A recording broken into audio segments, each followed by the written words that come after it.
हरियाणा तक की चुनावी चौपाल में आपका स्वागत है। आज मेरे साथ कुरुक्षेत्र के 3 सीनियर जर्नलिस्ट हैं जिनसे हम बात करेंगे और जानेंगे चुनावी रुझान। सबसे पहले हम बात करेंगे पीटीआई संवाददाता सीनियर जर्नलिस्ट विजय सब्रवाल जी से। सब्रवाल साहब, क्या कहना चाहेंगे, क्या रुझान लगता है, संभावनाएं क्या दिखती है, मतगणना शुरू हुई है, क्या लगता है आपको क्या होने वाला है? देखिए, मुझे तो ये लगता है कि कांग्रेस बड़ी अच्छी मेजॉरिटी के साथ हरियाणा में आ रही है और बीजेपी शायद जो उम्मीद करते हैं उससे भी कम सीटों पे जा रही है। कारण क्या लगता है बीजेपी का इतना ब्रांड वैल्यू गिरना? कारण क्या लगता है, रीजन क्या हुआ एकदम नीचे आ गई बीजेपी? ऐसा है, लोगों की जो ख्वाहिशें होती हैं बहुत ज़्यादा होती हैं और आज जिस तरह से पॉलिटिक्स हमारे देश में चल रही है, जो हमारे प्रधानमंत्री कहते हैं रेवड़ियाँ रेवड़ियाँ रेवड़ियाँ, अब वो रेवड़ियाँ कब तक देते रहेंगे, वो पूरियाँ नहीं होती। इसलिए जो भी पार्टी पावर में होगी उसकी मुखालफत डट के लोग करते हैं। ये तो रीज़न पहला है। दूसरी बात ये है कि बीजेपी में जिस तरह से पिछले 5 सालों में यहाँ करप्शन और ये जो आईडीज वगैरह इन्होंने म्यूनिसिपल कमेटी की पोर्टल जो बने और ये कह लीजिए तहसील में जिस तरह के पोर्टल को लेके करप्शन हुई, उससे लोग बहुत ज़्यादा परेशान थे। म्यूनिसिपल कमेटी में अगर आप देख लो, कोई इंसान मेरा ख्याल जिसके पास थोड़ा सा 2 कमरों का मकान भी है, वो भी बेचारा कुछ ना कुछ दे के ही कमेटी में अपनी प्रॉपर्टी को सेव कर सका। हार का रास्ता कमेटी से निकला, नगर पालिकाओं से हार का रास्ता निकला बीजेपी? बिल्कुल निकला, कमेटी से निकला और तहसीलों से निकला। ये 2 चीज़ें जो हैं आम आदमी को जो है वो बुरी तरह से परेशान कर। सर, आपको क्या लगता है, रुझान आ रहे हैं, आपको क्या लगता है बीजेपी कहाँ रहेगी या क्या रह सकता है फिलहाल का रुझान? किशन धमीजा जी हमारे साथ है, पंजाब के सीनियर जर्नलिस्ट हैं, क्या कहना चाहेंगे? जैसा कि सब्रवाल साहब ने बताया कि जो एंटी लोगों का वो रुझान रहा है कि वो म्यूनिसिपल कमेटी मेन रहा है, क्योंकि वहाँ जो पोर्टल को लेकर काफ़ी समय से लोग परेशान रहे। वहीं तहसील में भ्रष्टाचार भी एक मुद्दा रहा है। तो इस तरह के कई मुद्दे थे जो वायदे किए गए थे, उनमें से कई वायदे पूरे नहीं किए। तो वहाँ सड़कों का मामला था, जैसे इसी तरह कई अन्य मुद्दे थे। ये उनकी थोड़ा सी नेगेटिव पॉइंट रहा है।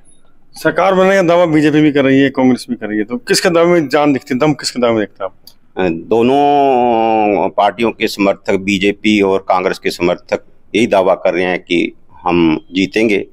अब टक्कर तो कांटे की है, तो लोगों को जैसा कहना है कि कांग्रेस आगे बढ़ रही है। तो कारण क्या लगता है? जिस तरह सर ने बताया कि नगर पालिका और तहसील एक हार का रास्ता था, आपको क्या लगता है रीजन क्या रहा? अगर डाउन रहती है भाजपा तो कारण क्या रहेंगे, उसका मुख्य कारण क्या होगा? पूरे प्रदेश में ही ऐसा रहा है, सिर्फ तनेसर में नहीं, पूरे प्रदेश में ही ये भ्रष्टाचार का मुद्दा हावी रहा है। तो इसके अलावा कई ऐसे मुद्दे रहे जिससे लोग नाराज रहे। किसानों का कुरुक्षेत्र जिले की 4 सीटें हैं। डॉक्टर राजेश वधवा हमारे साथ हैं जो आज समाज की ब्यूरो में। क्या लगता है स्थिति क्या रहने वाली कुरुक्षेत्र जिले की 4 विधानसभाओं में, थानेसर, लाडवा, पेवा, शाहबाद में? चंद्र जी, 10 साल का टाइम हो चुका, कहीं ना कहीं 10 साल की एंटी इनकम्बेंसी भी देखने को मिलती है। जैसे परिवार में अगर पिता अपने 3 बच्चों को संतुष्ट नहीं कर सकता ना, सभी की इच्छाएं अपनी अपनी होती हैं। ऐसी एक विधानसभा में 2,18,000 थानेसर की बात करें मतदाता है, 62% वोटिंग हुई है, तो सभी को एक विधायक संतुष्ट नहीं कर पाता। लोगों की इच्छाएं बहुत हैं, 10 काम हो गए तो धन्यवाद नहीं है, 2 काम नहीं, उसकी नाराजगी बहुत ज्यादा है। लेकिन हम देखें कि माहौल उस एंटी इनकम्बेंसी का भी असर देखने को मिल रहा है। और जब वोटिंग हुई उस दिन, वोटिंग वाले दिन में भी अगर आप देखें तो भीड़ कांग्रेस के बस्ते पे ज्यादा रही, कहीं ना कहीं भाजपा के बस्ते पे भीड़ कम रही। उस भीड़ को देखते हुए लोगों को लगता है कि रुझान जो है कांग्रेस के पक्ष में है। दूसरा कि जो एग्जिट पोल है, एग्जिट पोल में भी कांग्रेस की एक तरफा सरकार बनती आ रही है। हालांकि वहां एग्जिट पोल को लेकर चर्चाएं ये भी है कि कहीं ना कहीं इस एग्जिट पोल में सट्टा बाजार भी बड़े मायने रखता है। बीते लोकसभा चुनाव में भी एग्जिट पोल जो है खरे नहीं उतरे थे, जो दिखाया गया था वैसे परिणाम नहीं आए थे। तो आज भी उम्मीद कर सकते हैं कि जिस प्रकार भाजपा दावा करती है कि साइलेंट वोट बहुत है उनकी, लोग जो पिछले 10 सालों में लोगों को फ्री राशन मिल रहा है, आयुष्मान कार्ड मिले हैं, जो मिले हैं, कहीं ना कहीं उनका लाभ मिलेगा। वहीं जो कांग्रेस ने घोषणाएं की हैं, चाहे वो 500 रुपए सिलेंडर की बात हो, 6,000 रुपए पेंशन की बात हो, सिलेंडर और भी महिलाओं के लिए जो योजनाएं बताई हैं, उनका भी कहीं ना कहीं कांग्रेस को फायदा मिलता नजर आ रहा है। लेकिन दोपहर तक स्थिति स्पष्ट हो जाए। एग्जिट पोल और जर्नलिस्ट पोल में क्या फर्क है? स्कोर 4 में से कितना स्कोर दे रहे हैं? 4 into क्या स्कोर दे रहे हैं? देखिए, लाडवा की जैसे नायब श्रेणी की सीट है, उसको तो हम क्लियर मान सकते हैं कि जिस प्रकार से चर्चा थी कि नायब सैनी जब बात सीट की आ रही थी तो होती कि नारायणगढ़ या लाडवा से लड़ेंगे, लाडवा या करनाल से लड़ेंगे, कुरुक्षेत्र से लड़ेंगे, कई थी। लेकिन जब उनका नाम लाडवा सीट से क्लियर हुआ तो उस दिन स्पष्ट हो गया था कि नायब सैनी अगर एक ही सीट से लड़ रहे हैं तो कंफर्म होकर लड़ रहे हैं, और इस प्रकार से चक्रव्यूह बनाकर उन्होंने चुनाव लड़ा। और उनके अगर हम देखें कि लाडवा की सीट पर जितने भी 15-16 उम्मीदवार चुनाव मैदान में, उनमें से काफी उम्मीदवार तो ऐसे हैं जो मुझे लगता है खड़े ही उन्हें जिताने के लिए खड़े हुए। देखिए यह भी एग्जैक्ट नहीं कह सकते, एक सीट तो कंफर्म है लाडवा वाली। शाहबाद का अगर आप देखें तो शाहबाद की जनता जो नैरेटिव सेट करती है कि 2009 में अनिल धंदोड़ी को चुना, 2014 में उन्हें बीजेपी की लहर थी, मोदी लहर थी, गुजरात मॉडल था, कृष्ण बेदी को चुन लिया। 19 में फिर उन्होंने जो है फिर रामकरण काला को चुन लिया, बेदी को हटाना था तो विकल्प रामकरण काला नजर आया। अब उनके पास विकल्प है सुभाष कलसाड़ा। अच्छे मुद्दे को लेकर चल रहे हैं, पढ़े लिखे हैं, युवा हैं, शिक्षक है, और मुद्दा उन्होंने बहुत अच्छा ले रखा पिछले 6 साल से लगातार जनता के हित में कि नशा मुक्त शाहबाद।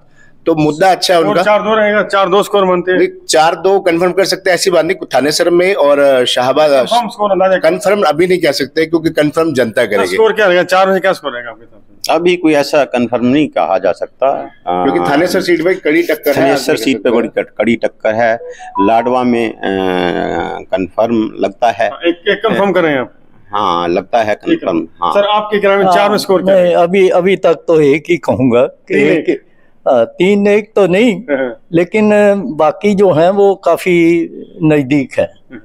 मुकाबला कड़ा रहने वाला। हाँ मुकाबला कड़ा है, बाकी अभी देखते हैं जैसे जैसे वोटिंग शुरू होती है। अच्छा इसमें एक चीज मैं जो आपको बताना चाहूंगा कि मैं जितना हरियाणा में घूमा मैंने एक चीज और नोट की कि बीजेपी के जो पुराने वर्कर थे, कैडर, वो शांत होके बैठे हुए थे। बहुत कम लोग ही उनके लीडर जो थे वो कैंपेनिंग में दिल से कैंपेनिंग कर रहे थे। और उसका रीज़न ये रहा कि पार्टी में पिछले 10 सालों में जो डिफेक्टर दूसरी पार्टियों से लाला के बैठाए गए, उससे उनका अपना वर्कर जो था वो डिसहार्टन हुआ पड़ा, उसका नुकसान होगा, बहुत भारी नुकसान होगा। देखिए साफ सी बात है, एग्जिट पोल पे भरोसा नहीं कर सकते, लेकिन जो जर्नलिस्ट पोल है वो भी अभी कंफ्यूज है। विजय सवरवाल जी ने कहा है कि स्कोर 4 में से 3-1 रह सकता है। बाकी तो सहयोगी हमारे जो कृष्ण धमीजा जी या डॉक्टर राजेश पदवा, इनका कहना है कि स्कोर 2-2 भी हो सकता है और कुछ भी हो सकता है। लेकिन ये साफ है कि भाजपा का वोट परसेंटेज घटने वाला है और सीट्स भी घटती दिखाई दे रही हैं। अभी सभी पत्रकार साथियों का बहुत बहुत धन्यवाद सर। धन्यवाद।